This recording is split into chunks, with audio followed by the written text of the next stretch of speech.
Hello folks, welcome to the South Downs National Park.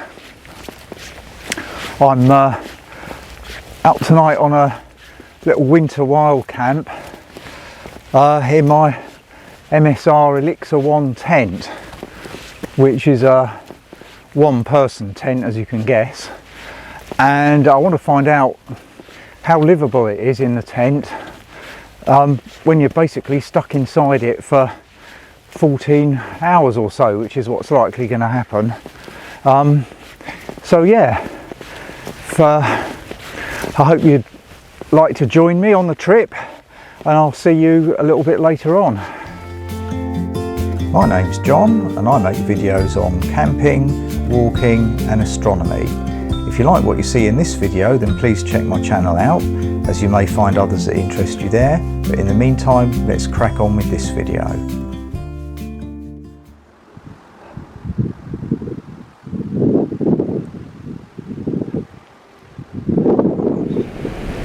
Well, I've just about made it before dark, so yeah, I need to get cracking and get the tent up now.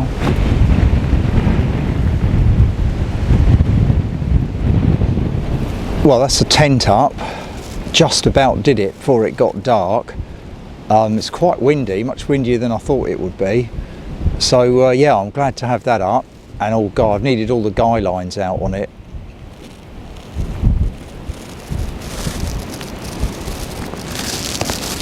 But you can see the lights twinkling down there.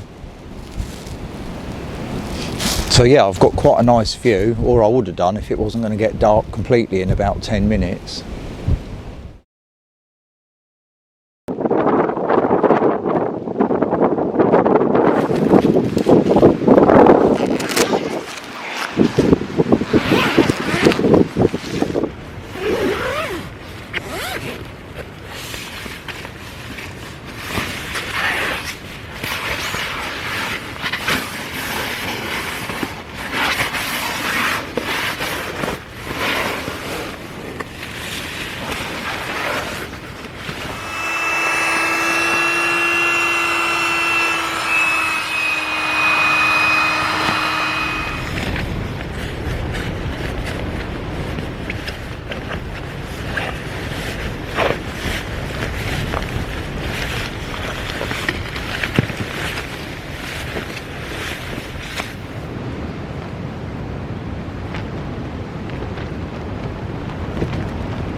So that's me happily set up in the tent now.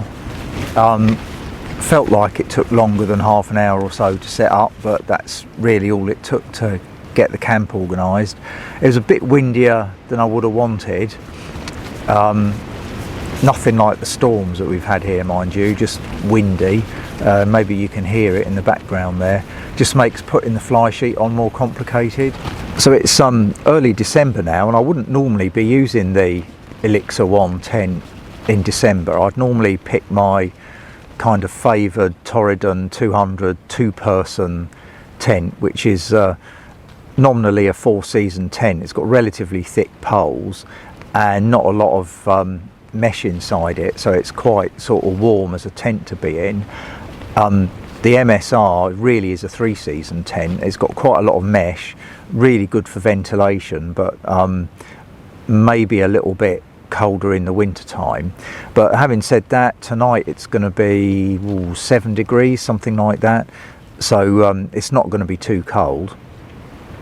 So I'm hoping I'm going to be all right, and really what I wanted to do is to find out what it was like to spend a long time in this tent.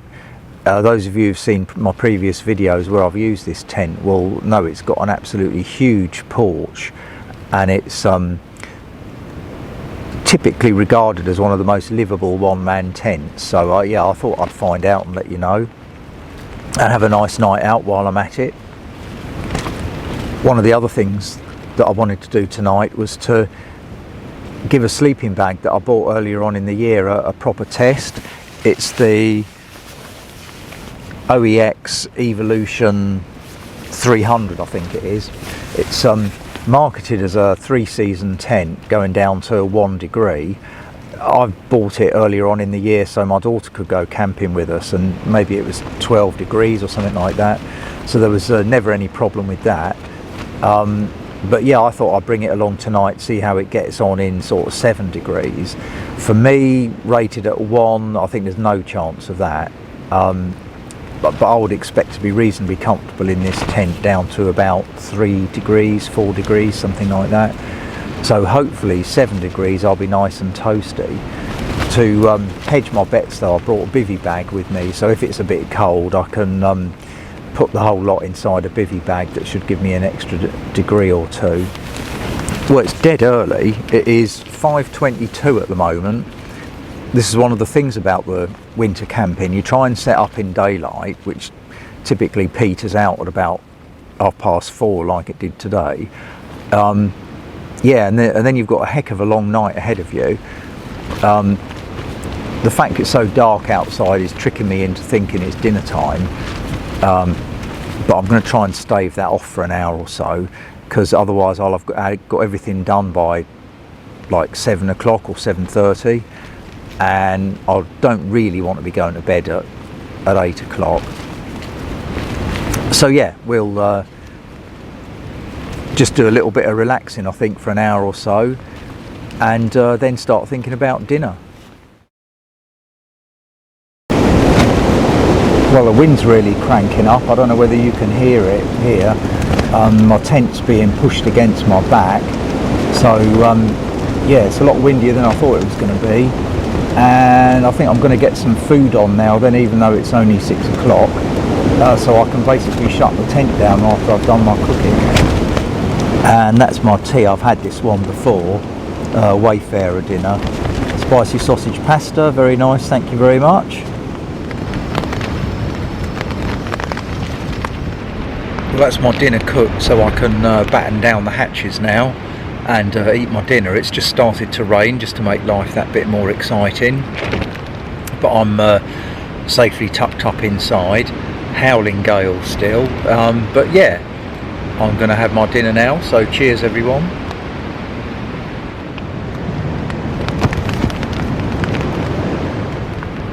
Well, that's dinner done and dusted, so I've battened down all the hatches now and I'm inside the tent. I've closed the inner. I'm still really windy and raining,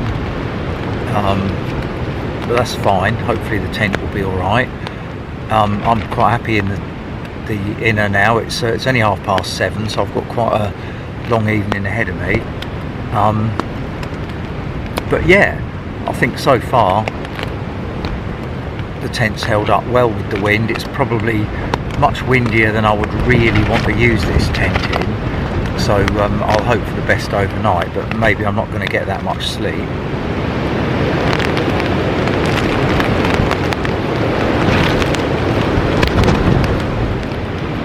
At the moment I'm quite toasty in my sleeping bag. I'm using like all synthetic insulation today, so the sleeping bag, the synthetic one, goes down to 1 degree, like I say, theoretically 1 degree. I've got a Rab Cirrus jacket on at the moment, which is synthetic, and then my other insulation layer was a OEX Idris, I think it is, synthetic jacket, and I prefer to take synthetic rather than down for the sort of wintertime camp like this with the risk of rain, just because I don't want to risk getting down stuff wet. But yeah, it's all good so far, so I'm gonna probably have a look at a few of the YouTube channels that I need to catch up on. I've got Trail magazine to read, so that's good. Plenty of batteries in my light, so that's good.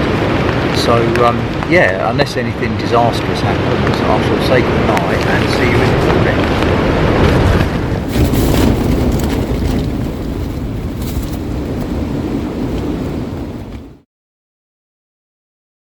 Morning.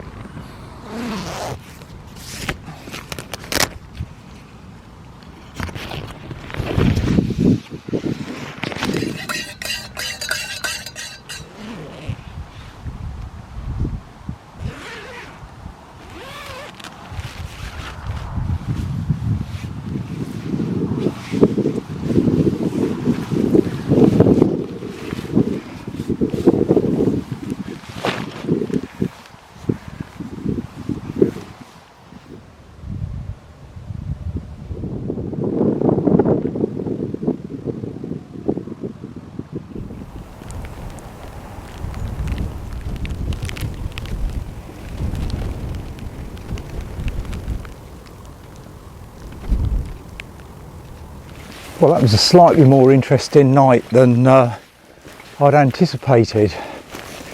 Yeah, it was really windy, but at least it did die off sort of 3 o'clock, 4 o'clock, something like that. When I took the tent down, one of the poles I noticed has a interesting permanent bend in it, but I don't think that affects the usability of the tent at all. Before I go out in this particular tent again, I shall make sure I put it up and make sure everything's okay.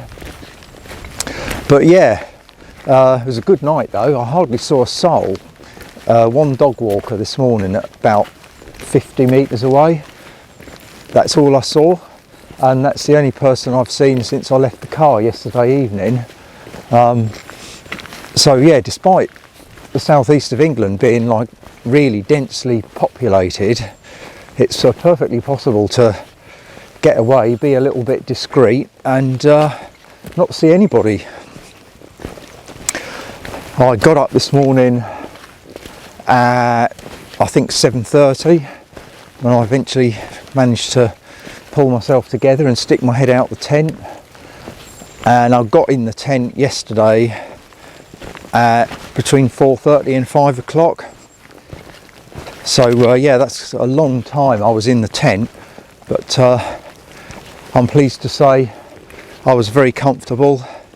There's quite a lot of space in this tent for a one-man tent, so I didn't feel like I was crammed up or anything like that. So I think the tent does live up to its claims of being one of the most livable one-person tents on the market. So I was very pleased with that.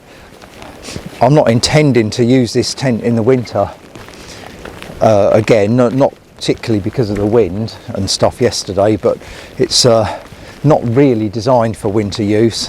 A two-person tent's a little bit more comfortable, so next time I'm out in the winter it'll be in my Torridon. But as I say, the main purpose of this trip was to see whether you could live in the tent for 13, 14, 15 hours if you had to, and winter time's a good time to test that because you're not tempted to go outside in the dark and rain. And yeah, the Elixir one did a grand job in that respect. So I'm just pootling off back to the car now. It's just started to rain, so I'm going to put my camera away, say cheerio, and see you next time. Take care.